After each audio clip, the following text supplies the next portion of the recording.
Hey there, Sharon Horne-Ellstrom here. Use contribution SOAP framework step 3, action, conscious, selected action. Oh, wrong graphic. Step 3 is action, analyze alternatives and act now. 2, supersize and grow your business. Well, that was a long introduction. Today we're talking about, and we're looking at we brainstormed at least 10 options to fill the gap between where we are and where we want to be yesterday with respect to the area of contribution for our business. And I want to do more volunteering, more in-person type events and volunteering, more engagement, direct engagement with the community, right? I do lots of videos, I do lots of sharing, but I want more interaction in my life because it's how we build relationships. It's how we really grow and supersize our businesses. Businesses are built on relationships. Do some people do them automatically? Absolutely. But I think we all want different things. So today we are going to look at the options. We came up with at least 10 possible options to fill that gap yesterday. We're going to pick a decision-making tool. And we've got a lot of them to choose from. I'm going to leave it up to you today to pick which tool you're going to have. So I want to encourage you, if you don't have it already, to have at least a handful of different decision-making tools that you can use to look at alternatives and come up with the one you should act on as quickly as humanly possible. Now, I know the bigger our organizations get, the more complicated. Sometimes the slower we get. And one of the strategic advantages you can have is if you can still make quick decisions. Well, part of doing that is having decision-making frameworks that you share organization-wide. So whenever your team or your group or a different bunch of people need to get involved in a decision, they can all just grab the same decision-making tool and say, hey, this is my choice. This is what I think we should do next. And they can do it quickly and easily without having to think a whole lot about, well, what tool am I going to use, right? And depending on how complicated the problem is, will depend on how complicated or how sophisticated a decision-making tool we need to use. Sometimes in teams, we need to use nominal group technique.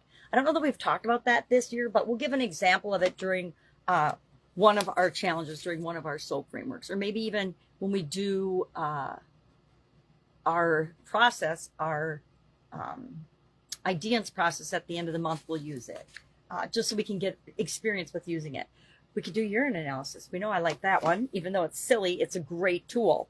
Decision making, if it's a simple problem, plus or minus. Okay, here's my 3 alternatives I picked from yesterday that I want to analyze to decide which one to take action on first. So I can send that out quick in an email and say, I need the answer in an hour or by the end of the day. And everybody use your decision-making plus or minus tool. Doesn't have to be complicated. Look at the 3 options. Put down a couple of pros and cons, which is the same as the pros and cons one, right? Or there's head, heart, intuition. That's has a little element more than just here's all the positives, here's all the negatives. Or we've also covered the 3 E's tool.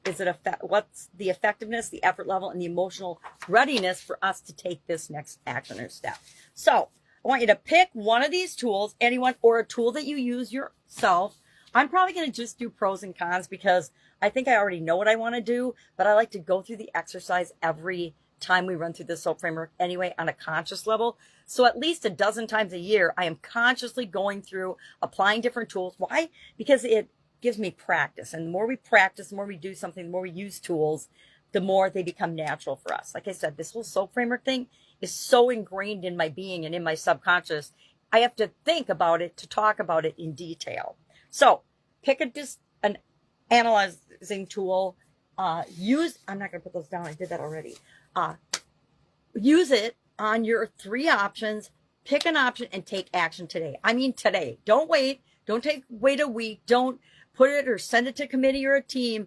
You, as the founder or CEO or an executive in your organization, or just as a human being, can decide to take action in an area of contribution right now yourself. You don't need a whole group of people to tell you what to do, right?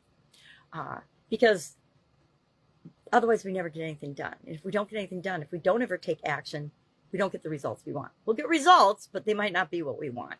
All right, if you need help with this, if you aren't sure what decision-making tool to use for your situation, please ask so we can get really good at this.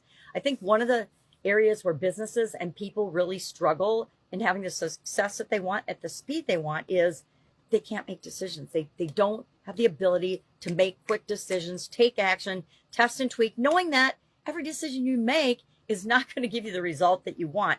And sometimes you have to do things over and over and over and over again to get the result that you want, even if it's the same action, right? I think we've all found that in sales and marketing and other areas and aspects of our business. We don't usually get it 100% right the first time. All right. Life would be boring if we did, right? All right. Have a great day. If I can help you, ask. Otherwise, I'll be with you tomorrow for step 4 of our soul process.